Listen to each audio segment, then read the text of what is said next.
Cada uno sabemos cuál es el motivo por qué estamos aquí. Cada uno sabemos por qué razón estamos aquí.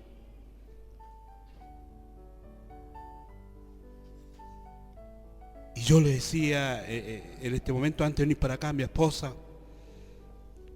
el Señor no quiere que yo me quede en casa, porque yo buscaba un motivo. Le decía, mi hermano me llamó y me dijo, hermano Pablo, quiero que usted sea participante, lo que estoy haciendo ahora en este lugar.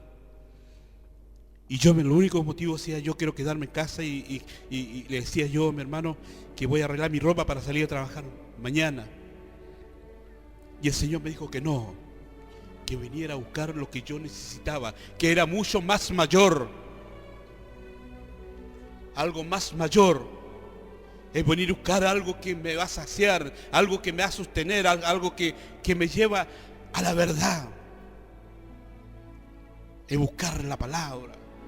Es el motivo por qué estamos aquí. Cada uno sabemos por qué estamos aquí y ese es el motivo. Que vinimos a buscar algo precioso, algo que nos llena, algo que nos conduce hacia la eternidad, que es su preciosa palabra. No hay ningún otro motivo, no hay ninguna otra cosa que podamos hacer, es buscar lo que nos da el Señor. Bendito sea las cosas que Dios hace con nuestra vida, ese llamamiento que hace el Señor. La Escritura dice que cuando Satanás fue hacia Jesucristo a tentarlo, y Satanás le dijo, dile que estas piedras se conviertan en pan. Y el maestro, con esas preciosas palabras, y le dijo, no del pan vivirá el hombre, sino que de toda palabra. Y eso es lo que hemos venido a buscar en esta noche, en todo tiempo. En todo tiempo hemos venido a buscar esta preciosa palabra. Que Dios los bendiga, hermanos, que Dios los bendiga, porque los motiva el Espíritu de Dios que ha puesto en nuestro corazón, lo ha motivado a venir a este lugar. Buscar lo que necesitamos. Y alzar nuestras manos y decirle gracias, Señor, porque hoy día ha hecho algo precioso con nuestras vidas. Gracias, Señor, porque tú nos has sustentado. Gracias, Señor, porque hoy día lo diste nuestros alimentos. Oh, gracias, Señor. Bendito sea el nombre de Dios. Yo le decía a mi esposa en esta hora de 12, conversando con ella, y le decía, me gustaría, y miraba el fondo que teníamos en casa, y le decía, me gustaría llenar este fondo con alimento y compartirlo con todos mis hermanos. Y yo le decía, en la casa es chica, pero está en la casa de mi hija Nati. Y yo me gustaría decir, invitar a todos mis hermanos y compartir y sentarnos todos en la mesa. ¿Por qué? Porque el Espíritu de Dios me hacía entrar cuando Jesucristo estaba con aquellos hombres, cuando estaban necesitados de que ellos iban a buscar algo que les saciara su vida. Se sentaban en la mesa y escuchaban a Jesucristo, al Maestro, y compartían todo en común. Bendito, alabado sea el nombre de Dios. Y le pido al Señor, si Dios me permite, quiero que el Señor se manifieste en esto con mis hermanos. Todas estas cosas que estamos en este momento, el Señor va a permitir que se haga realidad. Así que, hermanos queridos, hoy día vamos a buscar algo que Dios tiene preparado para nuestros corazones, que es su palabra. Doy gracias a Dios porque nos ha permitido de estar en este lugar, hermanos, y bendecirnos, que esa palabra, que podamos guardarla, asesorarla en nuestro corazón. Así que Dios los guarde, que Dios los bendiga, hermanos.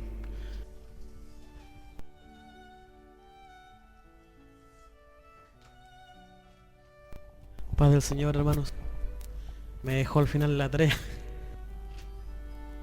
Yo traía la misma necesidad que el hermano Pablo. Por eso le había pedido que compartiera él Bueno, el Señor sabe, hermanos. Y esas palabras del hermano son una verdad. Cada uno de nosotros sabe por qué viene, porque nada nos detiene, ni siquiera el conflicto del cansancio, que el cansancio al final es un conflicto, y son dignas las palabras de apreciarlas, de tomarlas, esas cuando dice el hermano Pablo que hemos venido por la palabra que declaró el Maestro, esa palabra donde él dijo que no solo de pan vivirá el hombre, sino de toda palabra que sale de la boca de Dios. Nada nos debiera detener para poder tomar esa palabra. Entonces, cuando los hijos comienzan a acercarse a Dios, se producen cosas tremendas, como lo de la última cena que nosotros tuvimos acá, donde yo compartía con 3 hermanas y le decía que eso marcó un antes y un después, al menos con nosotros. Porque yo creo fielmente, y no se los había compartido nunca hasta que las hermanas tocaron el tema, no sé qué día anduvieron por mi casa, y yo les decía que la gloria de Dios descendió ese día. De la misma forma como descendió Dios en el desierto y ardió en llama esa zarza, de la misma manera ese día de la cena, de la última cena que tuvimos, descendió sobre nosotros. Yo le decía a las hermanas que cuando Dios desciende a un lugar, ese lugar se constituye santo. Mientras Dios desciende, hay una manifestación de Dios gloriosa en un tiempo y en un lugar. Y es lo que ha producido los tremendos avivamientos en distintos lugares del mundo. Dios mismo ha descendido. Ahora nosotros decimos que Dios habita en nosotros porque el Espíritu Santo nos da testimonio de eso.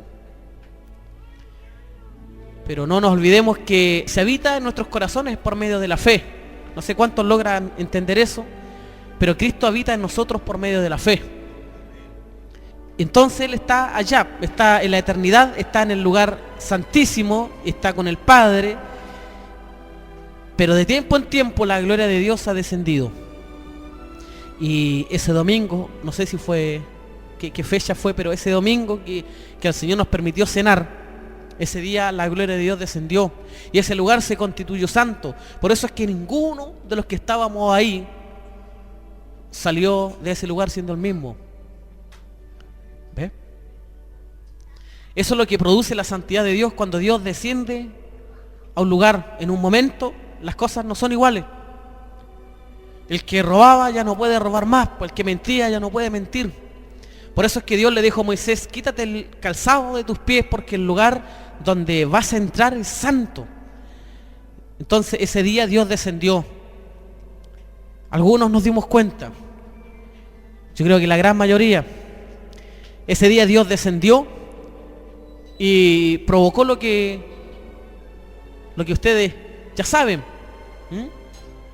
Provocó en un hermano Christopher, a quien nunca nos metimos y nos introducimos con el tema del bautismo y le dijimos: hermano, tú tienes que bautizarte y tú tienes que... No, sino que la gloria de Dios, la santidad de Dios que estaba en ese momento, lo hizo entristecerse, lo provocó, lo hizo arrepentirse. El Espíritu Santo comenzó a hacer una obra y lo llevó al bautismo. Eso es lo que hace la presencia de Dios. Y Dios de tiempo en tiempo está descendiendo, de tiempo en tiempo Dios se manifiesta por medio de la palabra, por medio de la necesidad, a través de la necesidad de los hombres. Y eso es lo que uno se pregunta: ¿qué es lo que hará en muchos de nuestros hermanos el correr desesperadamente así por una palabra? ¿Qué es lo que hará que el hombre se desespere, que corra, que se le sea algo, que le urja el poder tomar algo? Nosotros somos hombres que nos acercamos al Señor, a la presencia del Señor, con el deseo de oír, y ese oír entendemos que quien lo provoca es la palabra. Quien provoca el oír en nosotros es la palabra, pero nos hemos mantenido en esa condición como oidores, y no está mal, está bien el acercarse a oír. La fe, dice la Escritura, es por el oír y el oír por la palabra. Y es bueno, hermanos, es muy bueno, como compartía el hermano Pablo, es muy bueno. En realidad esa es nuestra tarea como parte del cuerpo de Cristo, es acercarnos a oír. Si no nos acercamos a oír, hermanos, ¿cómo vamos a adquirir esa fe que nos permita seguir caminando seguros, el seguir caminando confiados, pese a lo que pase, pese a todas las situaciones, las dificultades, pese a los conflictos que tengamos? Cada uno de nosotros con sus conflictos, cada uno de nosotros con sus batallas, cada uno de nosotros con esos pensamientos que a veces nos hacen apartarnos del propósito de Dios a nosotros, no que Dios nos aparte. Nosotros mismos de pronto nos apartamos considerando esos pensamientos. Entonces, si no nos acercamos a oír, ¿de dónde sacaremos la fuerza? ¿De dónde sacaremos o cómo madurará esa fe en nosotros? Porque todo esto es una tarea de la palabra, hermanos. Y Dios está descendiendo de tiempo en tiempo por su palabra. Pedro estaba convencido que amaba al Señor. Lo que él había hecho por el maestro, eso mismo de pronto defender al maestro cuando vio a los soldados encima, eso de cortarle la oreja a Malco, sus obras, como cuando Jesús le dice a los discípulos, ya ahora vamos a resucitar a Lázaro. ¿Ve? Entonces Pedro, con esa osadía diciendo, vamos a morir con el maestro. Entonces él pensaba que todo lo que él sentía, que sus actos eran el amor que él sentía por el maestro. Y Pedro estaba convencido de su amor por el maestro. ¿Por qué? Porque estaba al lado de él, porque estaba cercano a él. Pero Pedro no logró conocer al maestro hasta el último día. Pedro tuvo que vivir muchas cosas. Pedro tuvo que experimentar el conocimiento propio primero. El hombre tiene que experimentar eso, el conocimiento propio, el saber quién es, lo que Dios ha hecho, quién es Él, cómo Dios trata con Él, cómo el hombre se separa del mismo. Nosotros como hombres tenemos que separarnos de nosotros mismos y debemos tener el conocimiento de eso que vivimos, que experimentamos. Pedro estaba pero seguro que amaba a Dios. Tenía una certeza. Él en algún momento el maestro le dice, oye Pedro, mira, Satanás me ha pedido para zarandearte como a trigo. Y ustedes saben cuál es la única forma de que Satanás zarandee a un hombre. ¿Cuál es? Por medio de sus concupiscencias. No hay otra forma en que el diablo o Satanás opere en la vida de un hombre si no es por medio de sus deseos. La Escritura dice que Satanás anda como león rugiente alrededor, buscando a quien devorar. Y cuando dice buscando, no es que toma a cualquiera, busca. No es al azar la cosa, el diablo no está tomando a cualquiera, el diablo no opera de esa manera, el diablo no tiene la autoridad de tomar a cualquiera. El diablo lo va a hacer con aquellos que llevan la simiente del pecado, y que esa simiente, como compartíamos el domingo anterior, ha forjado una ley en su carne que le domina. La ley de la carne, como mencionaba el apóstol Pablo, esta fue más fuerte que la ley que el hombre tenía en el espíritu. Entonces la ley de Dios se debilitó por causa de la ley de la carne. A esos hombres busca Satanás. Los busca para zarandearlos como a trigo, los busca para devorárselos. Porque son hombres que aman, son hombres que se deleitan, son hombres que son seducidos por su concupiscencia. Entonces, si Pedro iba a ser zarandeado como a trigo, es porque habían cosas que dominaban a Pedro. Pedro era muy ligero para proferir palabras. Pedro llegó a decir, a mi vida daré por ti. Estaba comprometiendo su vida, estaba siendo rápido, estaba siendo ligero, compromisos. ¿Ve? ¿Y qué le dice el maestro? Pedro, Si supieras lo que estás diciendo, eso es lo que en parte le quería decir el maestro. Si tú entendieras en lo que tú te estás comprometiendo. Pedro lo quería seguir, el maestro le dice, tú no me puedes seguir ahora, pero me seguirás después, le dijo. Leámoslo eso, a ver, eso está en Juan capítulo 13. Juan capítulo 13. Dice la palabra del Señor en el verso 36. Le dijo Simón Pedro, Señor, ¿a dónde vas? Jesús le respondió, a donde yo voy no me puedes seguir ahora, mas me seguirás después. Le dijo Pedro, Señor, ¿por qué no te puedo seguir ahora? Mi vida pondré por ti. Jesús le dijo, ¿tu vida pondrás por mí? De cierto te digo, no cantará el gallo sin que me hayas negado 3 veces. Veamos qué dice Lucas, a ver, vamos más adelante, ahí en Lucas capítulo 22. El mismo texto. Más atrás, perdón. Lucas 22. El verso 31 dice, dijo también el Señor, Simón, Simón, he aquí, Satanás os ha pedido para zarandearos como a trigo, pero yo he rogado por ti, que tu fe no falte. Y tú, una vez vuelto, confirma a tus hermanos. Él le dijo, Señor, dispuesto estoy a ir contigo, no solo a la cárcel, sino también a la muerte. Él le dijo, Pedro, te digo que el gallo no cantará hoy antes que tú niegues 3 veces que me conoces. Tremendo, ¿cierto? Pero yo he rogado, dice,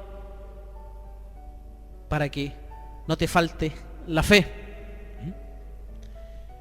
De alguna manera Pedro, movido por sus deseos, por su impulsividad, movido por su osadía, hace esos compromisos tremendos delante del Señor.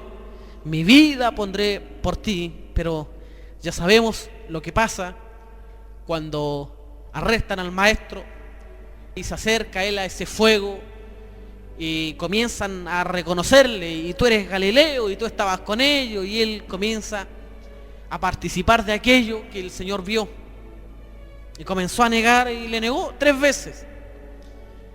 Pero cuando cantó el gallo, tuvo un llanto desconsolado, se acercó a la cruz del Calvario, miró el rostro del Señor y tuvo un llanto sin consuelo, porque él sabía lo que había hecho, sabía lo que era, sabía cómo se había comprometido, pero también sabía lo que había hecho en ese momento.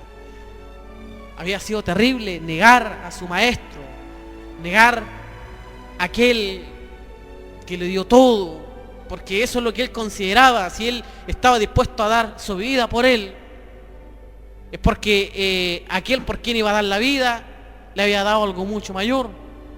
Entonces fue un llanto desconsolado. La Escritura muestra que él lloró amargamente, salió de ese lugar una vez que ve al maestro y nada lo pudo consolar, y así caminó durante todo ese tiempo como un hombre sin consuelo.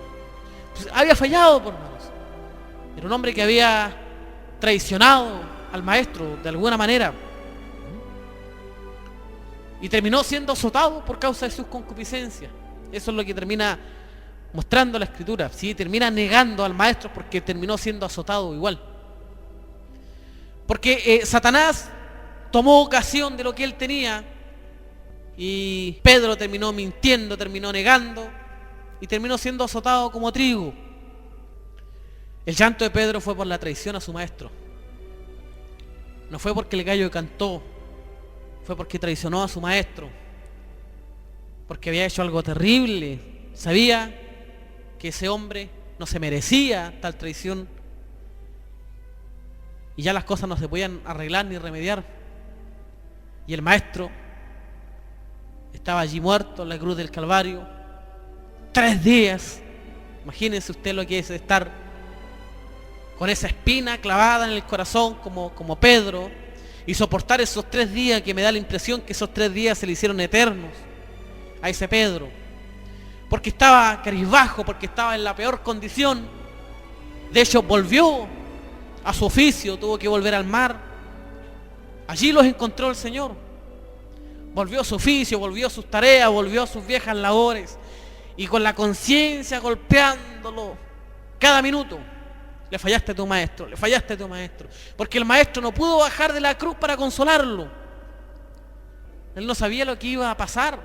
La resurrección, ellos lo entendieron cuando vino el Espíritu y les reveló todas las cosas, cuando le dio la verdadera revelación de la interpretación de las Escrituras. Pero antes de eso, Pedro tuvo que vivir la aflicción, la angustia, de saber que había negado a su maestro, de saber que había hecho todas las cosas mal, que su maestro había muerto, seguramente hasta las esperanzas se agotaron, y allí estaba. El maestro mismo muestra al apóstol Pedro como un hombre a cuya fe no le iba a faltar. El maestro habló con Pedro y le dijo: mira, Satanás os ha pedido para zarandearos como a trigo, pero yo he rogado para que tu fe no te falte. Y Pedro estaba allí cabizbajo. Pedro no sabía qué es lo que iba a pasar con su vida después de haber fallado, pero lo que no sabía es que su fe no le iba a faltar. Y yo creo que es una historia de muchos hombres, es una realidad en muchos, incluso hasta de nosotros, que a veces no consideramos esta fe como nuestro pasaporte. Y ustedes saben que una vez que el maestro ahí mismo, leámoslo en Juan, estábamos en Juan, ¿cierto? Juan 21, el verso 1 dice: después de esto, Jesús se manifestó otra vez a sus discípulos junto al mar de Tiberias, y se manifestó de esta manera. Estaban juntos Simón Pedro, el que le había negado, el que andaba cabizbajo, el hombre que había traicionado, el hombre que no tenía consuelo, Tomás, llamado Dídimo, Natanael, el de Caná de Galilea, los hijos de Zebedeo y otros 2 de sus discípulos. Simón Pedro les dijo: voy a pescar. Ellos le dijeron: vamos nosotros también contigo. Fueron y entraron en una barca, y aquella noche no pescaron nada. Cuando ya iba amaneciendo, se presentó Jesús en la playa. Mas los discípulos no sabían que era Jesús. Y les dijo: hijitos, ¿tenéis algo de comer? Le respondieron: no. Él les dijo: echad la red a la derecha de la barca y hallaréis. Entonces la echaron y ya no la podían sacar por la gran cantidad de peces. Entonces aquel discípulo a quien Jesús amaba, que es el apóstol Juan, el que nos escribe esta carta, entonces Juan dijo a Pedro: es el Señor, Simón Pedro. Cuando oyó que era el Señor, se ciñó la ropa, porque se había despojado de ella, y se echó al mar. ¿Se imaginan lo que es, hermano, estar en esa condición que estuvo Pedro durante esos 3 días, con el alma contaminada por lo que le había hecho su maestro? Su maestro se le murió y él quedó con su conciencia herida, esa conciencia golpeada, que había fallado a su maestro, que había negado a su maestro. En realidad no era lo que él manifestaba de sí mismo. Pedro tuvo que conocerse, y se conoció de la peor manera. Pedro dijo: Señor, mi vida daré por ti. Señor, a la muerte, a donde tú vayas, yo iré contigo. No tan solo a la cárcel, Señor, yo estoy dispuesto a dar mi vida por ti. A donde yo voy, le dijo, tú no me puedes seguir, pero me seguirás después. Señor, mi vida pondré por ti, le dijo. Y durante esos 3 días, hermanos, durante esos 3 largos días, para Pedro estuvo con esa alma enferma por lo que le había hecho su maestro. Volvió a sus labores, volvió a la pesca, estaba dispuesto a ir a pescar solo. Lo único que quería Pedro era olvidarse de lo que había hecho, pero nada lo podía hacer olvidarse de lo que había hecho. Se apartó, sus compañeros lo siguieron, sus compañeros escucharon cuando a Pedro se le dijo: Satanás me ha pedido para zarandearte como a trigo. Y escucharon sus compañeros cuando él dijo: Señor, yo mi vida daré por ti. Pedro, antes que el gallo cante, tú me habrás negado 3 veces. Entonces los compañeros sabían de la aflicción de Pedro, en ese deseo Pedro de estar solo, en ese deseo de olvidarse de todo. Vamos, nosotros te acompañamos, Pedro. Y fueron a la mar, y allí en ese momento, en esa amanecida, estaba amaneciendo. Lo que menos esperaba Pedro era un escenario como este. Entonces, verso 7 estoy leyendo: aquel discípulo a quien Jesús amaba dijo a Pedro: es el Señor. Simón Pedro, cuando oyó que era el Señor, se ciñó la ropa, se vistió, porque se había despojado de ella, y se echó al mar. Ni siquiera esperó a que el barco llegase a la orilla, se echó al mar, porque necesitaba a ese hombre. Sabía lo que había pasado, sabía quién era, se había conocido a sí mismo. Y sabía que aquel que venía no era cualquiera, era el único que podía consolar el alma quebrantada de Pedro en esa hora. Nadie más, ni la compañía de sus compañeros, ni volver a sus viejas labores, ni que hubiese llenado de peces la barca nuevamente. Porque se olvidó de los peces, se olvidó del barco, se olvidó de los compañeros y se echó a la mar. Lo único que quería era llegar pronto allí donde estaba ese hombre. Verso 8: y los otros discípulos vinieron con la barca arrastrando la red de peces, pues no distaban de tierra sino como 200 codos. Al descender a tierra, el verso 9 estoy leyendo, al descender a tierra vieron brasas puestas y un pez encima de ellas y pan. Jesús les dijo: traed de los peces que acabáis de pescar. Subió Simón Pedro y sacó la red a tierra llena de grandes peces, 153, y aun siendo tanto, la red no se rompió. Les dijo Jesús: venid, comed. Y ninguno de los discípulos se atrevía a preguntarle: ¿tú quién eres?, sabiendo que era el Señor. Vino pues Jesús y tomó el pan y les dio, y asimismo del pescado. Esta era ya la 3ª vez que Jesús se manifestaba a sus discípulos después de haber resucitado de los muertos. Cuando hubieron comido, Jesús dijo a Simón Pedro: Simón, hijo de Jonás, ¿me amas más que a estos? Le respondió: sí, Señor, tú sabes que te amo. Él le dijo: apacienta mis corderos.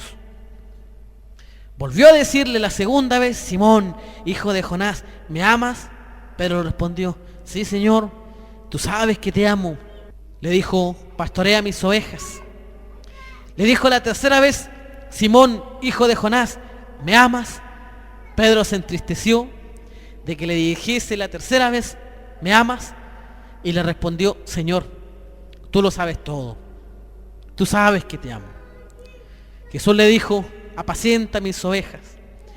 De cierto te digo, cuando eras más joven, te ceñías e ibas a donde querías, mas cuando ya seas viejo, extenderás tus manos y te ceñirá otro y te llevará a donde no quieras.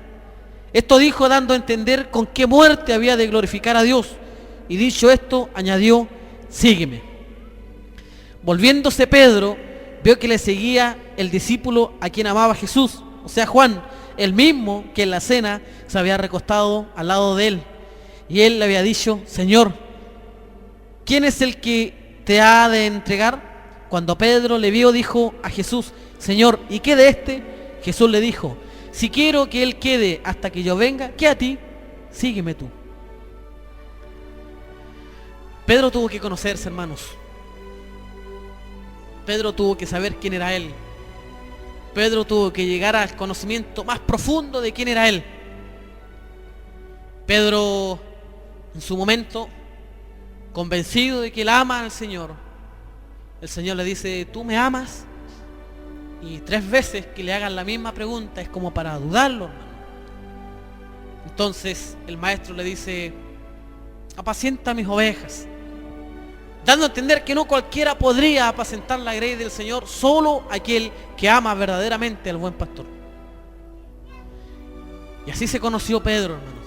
Ese hombre que decepcionó de alguna forma al maestro, que traicionó al maestro, terminó siendo el primero con quien el maestro desayunó, a quien lo esperó en la mañana, después de haber resucitado, se acercó a él, le dijo: Pedro, las cosas pueden ser distintas desde ahora.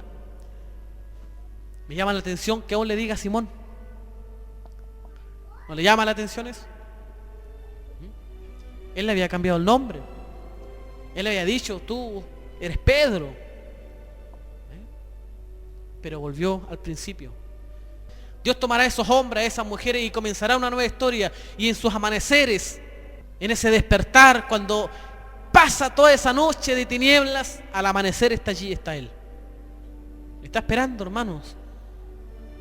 Porque aunque todo le faltara a Pedro, hubo algo que no le había de faltar, era su fe. Una bendita fe, hermanos, que provocó al maestro a esperarlo a la orilla del mar, de su cansado y agotador trabajo, porque venía cargado y trabajado. No había pescado nada. No tenía nada para darle de comer a ese hombre que le estaba pidiendo. Entonces, a los cargados y trabajados, a los que de alguna manera el Señor sabe que tienen su conocimiento, pero Dios sabe que tendrán que conocerse como verdaderamente son, a esos Dios los esperará con ese pan, con ese pez. No sé cuál será el método que Dios usará, pero volverá en aquella mañana, como la Escritura dice, que sus misericordias son nuevas cada día. Y Dios a esos hombres los tomará, porque sabe que tenemos un pasaporte que nadie nos puede quitar. Tenemos un pasaporte que se llama fe. Ese es nuestro pasaporte a la vida eterna, es nuestro pasaporte al reino, es nuestro pasaporte a la salvación. Esa bendita fe que se nos ha sido dada de Dios es nuestra entrada a la vida, por hermanos. El justo por su fe vivirá, dice la palabra profética. Y es lo que uno se pregunta: ¿qué es lo que ha movido a hermanos a correr por tomar una palabra? La necesidad. Una necesidad alimentada por una fe en sus corazones. Si la necesidad no es alimentada por la fe, el hombre no va a correr. El Señor hace poco nos habló y nos dijo: yo pondré la llave correcta.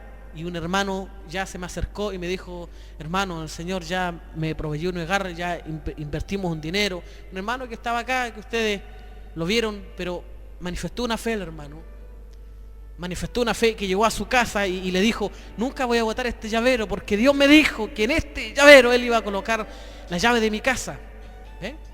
Y así llegó a su casa, así, hermano, y lo compartió con su esposa y derramó la bendición que él recibió, la derramó en su casa. Y ahora el Señor le abrió una puerta. Ese varón ya tiene todo su dinero en el banco y ya pronto le van a entregar su casa. ¿Qué es lo que hace que un hombre se tome así de la palabra?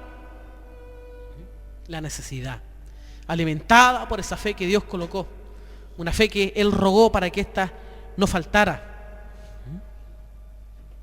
Hermanos, quiero compartirle una escritura en Hebreos, capítulo 10. Socórrenos, Señor Jesús. Versículo 19. Así que, hermanos, teniendo libertad para entrar en el lugar santísimo por la sangre de Jesucristo, por el camino nuevo y vivo que Él nos abrió a través del velo, esto es, de su carne, y teniendo un gran sacerdote sobre la casa de Dios, acerquémonos con corazón sincero, en plena certidumbre de fe, purificados los corazones de mala conciencia y lavados los cuerpos con agua pura. Mantengamos firme, sin fluctuar, la profesión de nuestra esperanza, porque fiel es el que prometió. Aleluya. Señor Jesús. Hermanos, retrocedamos al capítulo 6 de Hebreos. El verso 16 dice: porque los hombres ciertamente juran por uno mayor que ellos, y para ellos el fin de toda controversia es el juramento para confirmación.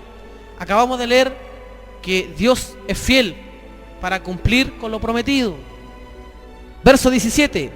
Por lo cual, queriendo Dios mostrar más abundantemente a los herederos de la promesa la inmutabilidad de su consejo, interpuso juramento, para que por dos cosas inmutables, en las cuales es imposible que Dios mienta, tengamos un fortísimo consuelo los que hemos acudido para asirnos de la esperanza puesta delante de nosotros. Para los que hemos acudido para asirnos, para tomarnos de la esperanza. Yo les hablaba de cómo hermanos han corrido y han tenido esa manifestación de fe para tomarse de una palabra, porque Dios ha descendido en ese lugar, porque Dios ha tenido su manifestación gloriosa en ese lugar. Dios ha descendido a los hombres para que por dos cosas inmutables, en las cuales es imposible que Dios mienta, tengamos un fortísimo consuelo. ¿Quién? Los que hemos acudido para asirnos de la esperanza puesta delante de nosotros, la cual tenemos como segura y firme ancla del alma, y que penetra hasta dentro del velo, donde Jesús entró por nosotros como precursor, hecho sumo sacerdote para siempre según el orden de Melquisedec, la cual tenemos como segura y firme ancla del alma, y que penetra hasta dentro del velo. Esta fe, hermanos, esta fe